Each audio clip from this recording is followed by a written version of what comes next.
Comment utiliser Pimeka Vidéo? Alors, après avoir chargé la vidéo en question, on commence par rechercher l'image correspondant au début du mouvement. Alors ici, très clairement, je vois que la voiture commence à bouger. Très clairement ici, le début du mouvement commence à l'image 5. Donc ce sera l'image d'origine des tampons. Ensuite, il me faut définir l'échelle. Je clique sur ce bouton. J'ai au sol ici un étalon de 1 mètre, ça tombe très bien. J'ai donc 1,0 mètre ici. OK, et je vais donc sélectionner, en utilisant éventuellement la loupe ici pour mieux voir ce que je fais, je sélectionne cette longueur de 1 mètre, comme ceci. Ensuite, pour faciliter le traitement, je vais changer d'origine. Voilà, je mets mon origine au centre de la voiture, que je vais cliquer tout à l'heure. Voilà.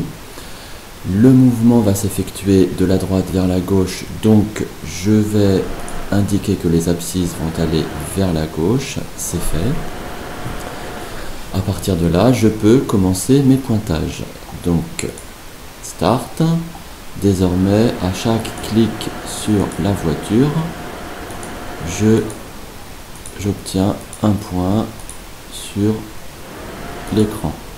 Vous remarquerez que ce travail est d'une part peu précis et ensuite assez fastidieux. Donc, il est préférable d'utiliser un suivi automatique. Je recommence tout. On reprend image numéro 5. Je définis mon échelle de 1 mètre entre ici et là.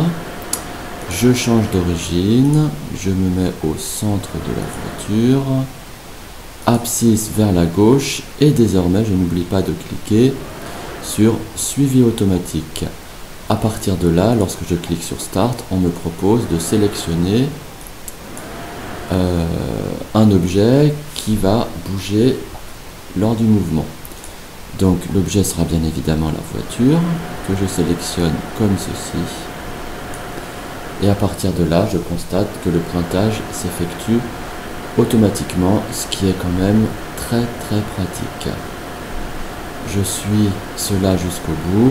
Je peux éventuellement arrêter les pointages lorsque cela m'intéresse. En l'occurrence, la voiture part sur la droite, donc je vais arrêter les pointages ici.